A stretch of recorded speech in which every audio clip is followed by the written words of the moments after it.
September 13th, 1982, 10:15 a.m.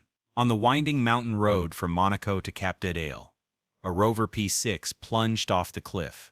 Inside were Princess Grace and her 17-year-old daughter Stephanie. Grace Kelly died the next day. The official explanation, a stroke while driving. But in the private notes of Dr. Jean-Louis Ciotto, chief physician at Monte Carlo Hospital, something entirely different was written. The princess has injection marks on her arms.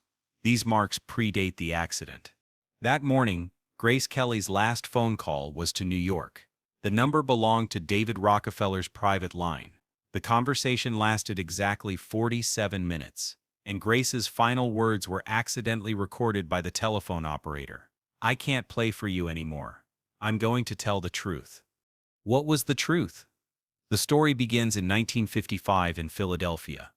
Grace Kelly was the brightest star of her era. Hitchcock's muse, Oscar-winning actress, America's princess. But no one knew that Grace was actually part of the Rockefeller family's greatest project, the plan to infiltrate European aristocracy. In May 1955 at the Cannes Film Festival, Grace Kelly's meeting with Prince Rainier of Monaco was presented as chance, but documents found in the Rockefeller archives showed this meeting had been planned months in advance. David Rockefeller's diary contained this note: "Monaco has strategic importance, tax haven, Europe's gambling center, and most importantly, the aristocracy's meeting point. Grace will be our Trojan horse." Before we dive deeper into this shocking revelation, make sure to subscribe and hit the notification bell for more untold stories about Hollywood's power games.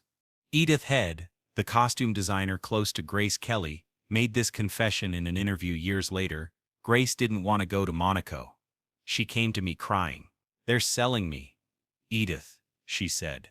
'To whom?' I asked. She couldn't answer, just cried." The marriage contract was far more complex than it appeared.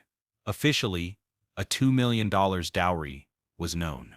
But secret documents showed the Rockefeller family invested $50 million in Monaco. What did they receive in return? All of Monaco's casino licenses, control of the banking system, and most importantly, access to a center where all of Europe's dirty money flowed. Grace, without realizing it, had become the CEO of the Rockefeller family's European branch of their financial empire. Every move, every meeting, every decision was managed from New York. In 1962, an interesting event occurred. Grace invited her old friend Marilyn Monroe to Monaco. The two spent 3 days alone together in the palace. 2 months after Marilyn returned to America, she was found dead. In Grace's diary, from those days, these lines appeared: "Marilyn told me everything. How the Rockefellers use us. Control us. We're both puppets. But she tried to fight. I just submitted. I don't know which of us is braver." After Marilyn's death, Grace changed. According to palace servant Marianne Boucher, the princess couldn't sleep at night. She kept mumbling, "They killed Marilyn. I'm next." In 1963, Grace made an important decision. She wanted to return to Hollywood.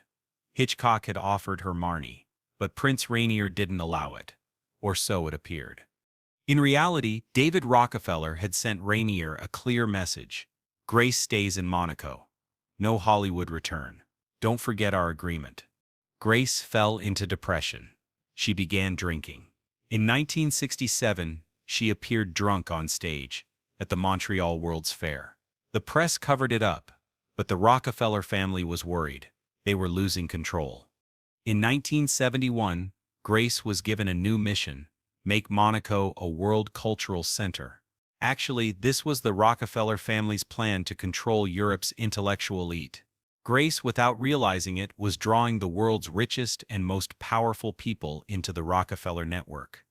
The annual Red Cross Ball appeared to be for charity. But the information gathered at these balls, the secret deals made, the alliances formed, everything was reported to New York. But everything changed in 1981. When Grace's son Prince Albert graduated from Harvard and returned to Monaco, he gave his mother shocking information. He had researched the Rockefeller family at Harvard and learned the truth.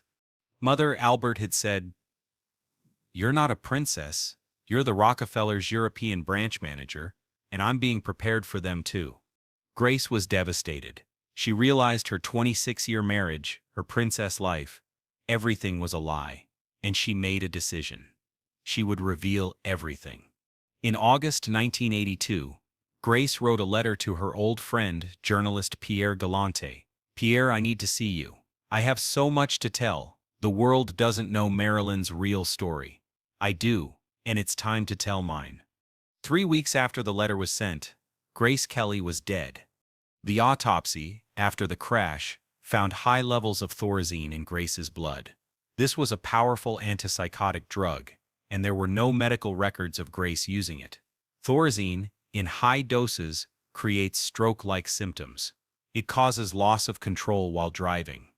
Her daughter Stephanie, after years of silence, said in a 2002 interview, "My mother wasn't normal that day. Someone came in the morning. They met privately. Mother came out crying. 'It's all over,' she said. Then we got in the car."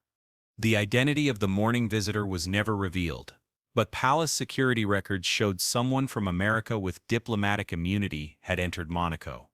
David Rockefeller's private pilot, James Morrison, mentioned an interesting detail in his 2010 memoir. "On September 12, 1982, I flew Mr. Rockefeller urgently to Nice. He stayed one night and returned. He never spoke but looked sad." After Grace Kelly's death, the Rockefeller operation in Monaco didn't change. It strengthened. Prince Albert became a more compliant partner than his mother. Today, Monaco is still one of the world's largest money laundering centers. When Grace's sister, Lisanne Kelly, died in 2009, a safe was found in her house. Inside were Grace's secret letters. One read, "Lisanne, if something happens to me, know it's not an accident. They'll silence me like Marilyn, but I'm not as brave as Marilyn. She fought, I just submitted, and now it's too late. Even my children are theirs. I should have known when they sent Albert to Harvard. I can't control Stephanie, so they made her troubled. They have plans for Caroline. We're all pawns on a chessboard, and the game is ending." Grace Kelly's Rockefeller connection continued after her death. The attendee list at her funeral was interesting. Nancy Reagan, another Rockefeller project, Diana Spencer, future victim, and of course David Rockefeller himself. When David embraced Grace's husband Rainier at the funeral, his whispered words were overheard by a nearby diplomat. "She completed her mission. Now it's your turn." When Rainier died in 2005, Monaco had completely passed into Rockefeller control. Even Prince Albert's 2010 marriage to South African swimmer Charlene Wittstock was Rockefeller approved. When news emerged that Charlene tried to escape, it was quickly denied. But the truth was different.